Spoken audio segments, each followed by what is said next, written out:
देखो आज हम लोग जो बात करने जा रहे हैं वो है धातु कर्म की आधारभूत विधियां। धातु कर्म को इंग्लिश में कहते हैं मेटलर्जिकल प्रोसेस, ठीक है, यानी कि बेसिक मेटलर्जिकल प्रोसेस के बारे में हम लोग बात करने जा रहे हैं और इसके ऊपर ही पूरी चर्चा होगी।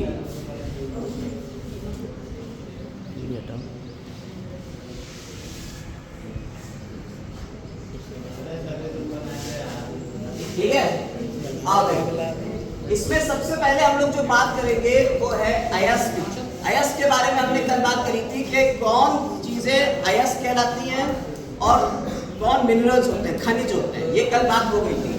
अब उन अयस्कों को लिया गया, सबसे पहले अयस्कों का सांद्रण किया जाएगा, उन्हें पीसा जाएगा और उसे पीस के उसको सांद्रित किया जाएगा। ये देखिए मोटा मोटा हम एक ओवरव्यू चार्ट बता दे रहे हैं आपको कि कैसे कैसे में पढ़ना है। इसके बाद अगले क्लासेस में हम लोग इसको पढ़ेंगे पूरा डिटेल में। सबसे पहले अयस्क का सांद्रण किया जाता है। अयस्क के सांद्रण की कई विधियां हैं, जैसे बेल प्लावन विधि है, गुरुत्वीय पृथक्करण विधि है, चुंबकीय पृथक्करण विधि है। ये अलग अलग विधियों से क्या करते हैं, हम अयस्क को सांद्रित कर लेते हैं, कंसंट्रेट कर लेते हैं। उसके बाद जब अयस्क कंसंट्रेट हो गया, सांद्रित अयस्क हो गया, अब उस सांद्रित अयस्क से धातुओं का उत्पादन किया जाएगा, धातु निकाली जाएगी। अयस्क जैसे हमने आपको कई अयस्कों के नाम बताए थे, जैसे हमने आपको बताया था सिनेवार, ठीक है, इसके बाद गैलेना, ये लेड का अयस्क था, ऐसे ही बॉक्साइट था, हेमेटाइट था, अर्जेंटाइट था, ये सब क्या थे, अयस्कों के नाम थे।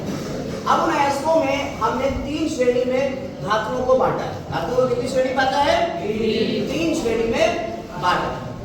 सबसे पहले उच्च अभिक्रियाशील धातुएं, जैसे आपकी पोटेशियम, सोडियम, एल्युमिनियम। फिर मध्यम अभिक्रियाशील धातुएं, जिसमें आपका जिंक, आयरन, लेड, कॉपर आ जाता है। और फिर निम्न अभिक्रियाशील धातुएं, जिसमें आपका मरकरी और सिल्वर आ जाता है, ठीक है।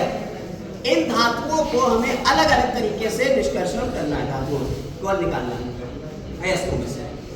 अब सबसे अतिक्रियाशील धातुएं जो होती है, ये ऑक्सीजन से ज्यादा एफिनिटी रखती है, बंधुता ज्यादा रखती है, ऑक्सीजन से ज्यादा अच्छी बनती है एफिनिटी। तो इनको ऑक्साइड, इनके अयस्क कैसे होंगे, ऑक्साइड होंगे। इनके अयस्क कैसे होंगे, ऑक्साइड के रूप में होंगे। क्या करेंगे, उनको सिंपल गलित धातु का हम विद्युत अपघटन कर देंगे। विद्युत अपघटन कर देंगे, इलेक्ट्रिसिटी डालेंगे और उससे वो टूट जाएंगे 2 पार्ट में, हमारी धातु सीधी सीधी निकल आएगी शुद्ध धातु इलेक्ट्रिसिटी से। क्लियर है। दूसरे आते हैं मध्यम अभिक्रियाशील धातु। अब इसमें 2 तरीके के अयस्क हैं। कल ही हमने आपको बताया था कार्बोनेट अयस्क होते हैं, सल्फाइड अयस्क होते हैं, ठीक है। बहुत सारे अयस्क होते हैं, ऑक्साइड, सल्फाइड, कार्बोनेट, सल्फेट, अलग अलग तरीके के होते हैं। इसमें हम 3 के बारे में बात करने जा रहे हैं, ऑक्साइड, कार्बोनेट और सल्फाइड। ये 3 तरीके के अयस्कों की बात हम कर रहे हैं। जो ऑक्साइड अयस्क है उनका रिडक्शन करते हैं, अपचयन करते हैं। कार्बन और एल्युमिनियम का यूज करते हैं हम अयस्कों का अपचयन करने के लिए। किसका यूज करते हैं, कार्बन और एल्युमिनियम का यूज करते हैं, ठीक है। कुछ चीजों के लिए कार्बन से अपचयन कर लेते हैं और कुछ चीजों के लिए एल्युमिनियम का यूज किया जाता है, जैसे मैग्नीज और एल्युमिनियम, आपका आयरन, मैग्नीज यानी Mn और आयरन, इनके लिए हम किसका यूज करते हैं, एल्युमिनियम का यूज करते हैं अपचयन के लिए, क्योंकि एल्युमिनियम इन दोनों से ज्यादा रिएक्टिव है। जब आयरन का इससे अपचयन होता है तो आयरन पिघला हुआ मिलता है, और पिघला हुआ मिलता है इसी तरीके से इसे कहते हैं वेल्डिंग। कौन सी वेल्डिंग हो गई आपकी, ये अपचयन के थ्रू वेल्डिंग करते हैं। और ये वेल्डिंग आपकी वहाँ पे होती है, जो रेल की पटरियाँ होती हैं, रेल की पटरियों के ऊपर वेल्डिंग करी जाती है, क्रैक पड़ गए तो उनमें वेल्डिंग करी जाएगी। तो उस वेल्डिंग के लिए हमें इसके अयस्क को एल्युमिनियम से क्या करते हैं, रिडक्शन करा देंगे, आयरन का, आयरन ऑक्साइड को एल्युमिनियम से रिडक्शन करा देंगे। आयरन पिघला होगा, इतनी गर्म होती है रिएक्शन, इतनी ज़्यादा हीट मिला, एक्सोथर्मिक होती है, ऊष्मा क्षेपीय होती है, ठीक है। अब ध्यान दीजिएगा, हमने आपको बताया कार्बोनेट और सल्फाइड 2 तरीके के अयस्क हैं हमारे पास।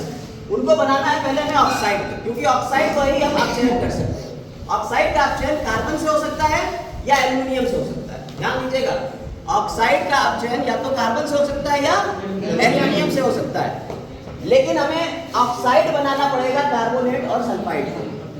कार्बोनेट में CO3 है, इसको क्या करते हैं, हम एक ऐसा प्रोसेस करते हैं, बंद कर लेते हैं एक डिब्बे में और उसे गर्म करते हैं। और गर्म करते सिंपल गर्म करेंगे, ऑक्सीजन नहीं उसमें जाना चाहिए, हवा नहीं होएगी। हवा की अनुपस्थिति में, वायु की अनुपस्थिति में उसे गर्म किया जाता है। किसको? कार्बोनेट आयस को। और गर्म करेंगे तो कार्बन डाइऑक्साइड निकल जाएगी, तो क्या बचेगा? ऑक्सीजन बचेगा। तो ऑक्सीजन इसके साथ मिलकर ऑक्साइड बन जाएगी। इस अभिक्रिया को क्या कहते हैं? इस जो क्रिया करी है इसे कहते हैं निस्तापन। भर्जन और निस्तापन की परिभाषा याद कर लीजिएगा, ये बोर्ड में 2-3 बार पूछी जा चुकी है। कैल्सिनेशन और रोस्टिंग, इसे कहते हैं कैल्सिनेशन और ये रोस्टिंग। पिछली साल भी आई थी, उससे पहले भी आई थी। भर्जन और निस्तापन काफी पूछी जाने वाली ये परिभाषा है। निस्तापन क्या होता है? कार्बोनेट अयस्क को वायु की अनुपस्थिति में उसके गलनांक के नीचे गर्म करके उसे ऑक्साइड अयस्क में परिवर्तित कर देने की क्रिया क्या कहला रही है?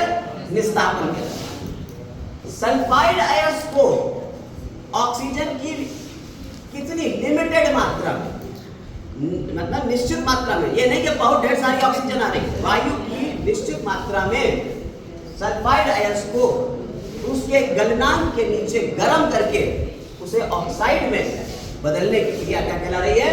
भर्जन कहला रही है। रोस्टिंग, भर्जन, रोस्टिंग करते हैं ना, रोस्ट कर देते हैं चीजों, भूनते हैं, भर्जन होता है। ठीक है, तो भर्जन और निस्तापन के द्वारा हमने किस बदल लिया? धातुओं के ऑक्साइड में। अब ऑक्साइड का क्या करते हैं कि हम कार्बन और एल्यूमिनियम से इसका अपचयन करेंगे, पहले अशुद्ध धातु मिलेगी, फिर उसका शोधन कर लेंगे और शुद्ध धातु मिल जाएगी। क्लियर हो गई? अब बात आती है निम्न क्रियाशील धातुओं की।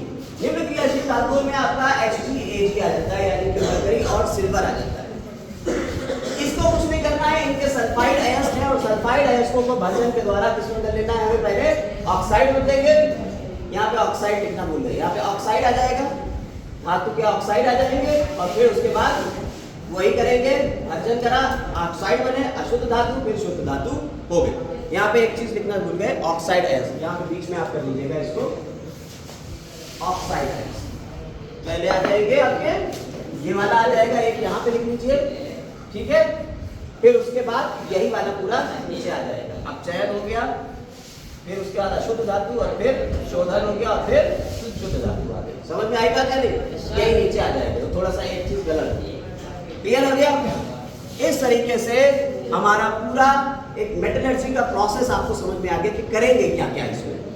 अब जो कुछ भी करेंगे वो नेक्स्ट क्लास में हम लोग पढ़ना शुरू करेंगे कि इसमें क्या क्या चीजें होती है। तो समझ में आ गया होगा कि अब हम पढ़ने वाले क्या हैं। हमें सबसे पहले अपने अयस्क देखना है, अयस्कों को सबसे पहले सांद्रण, ये 3 विधियां हैं हमने आपको बताई, फेन प्लवन विधि, ठीक है, दूसरी हमने बताई ग्रेविटेशनल विधि यानी कि गुरुत्वीय पृथक्करण विधि, फिर चुंबकीय पृथक्करण विधि। ये 3 विधियां हैं। फेन प्लवन विधि में भी पूछ लिया जाता है कि फेन प्लवन विधि किसके लिए यूज करते हैं, चुंबकीय पृथक्करण विधि किसके लिए यूज करते हैं, फेन और गुरुत्वीय पृथक्करण विधि किसके लिए यूज करते हैं, सब पढ़ाएंगे अगले क्लास में। जब ये आ गया तो हमें पता चल गया कि धातुएं अपने तरीके की हैं, एक तो उच्च क्रियाशील है, दूसरी मध्यम क्रियाशील है और तीसरी निम्न क्रियाशील है। उच्च क्रियाशील वाली धातुओं पे सिंपल क्या करना है, विद्युत अपघटन कर देना है, उससे शुद्ध धातु बना है। मध्यम क्रियाशील धातुओं को देखेंगे 2 तरीके की हो सकती है, या तो वो सल्फाइड हो सकती है या वो ऑक्साइड हो सकती है। कार्बोनेट, तो कार्बोनेट और सल्फाइड को उठा के किसमें बदलना है? पहले ऑक्साइड में बदलना है। अगर कार्बोनेट को बदलेंगे तो निस्तापन के द्वारा, अगर सल्फाइड को बदलेंगे तो भर्जन के द्वारा। अब अशुद्ध धातु इससे निकालेंगे अपचयन करके, कार्बन और एल्यूमिनियम का यूज करेंगे अपचयन के लिए, अशुद्ध धातु से फिर शुद्ध धातु आ जाएगी। निम्न क्रियाशील धातुओं में भी क्या करेंगे, इनके होते हैं सल्फाइड अयस्क, सल्फाइड अयस्क को बिल्कुल भर्जन विधि और भर्जन के आगे बिल्कुल वैसे ही चलेंगे जैसे यहाँ चले थे वैसे ही भर्जन।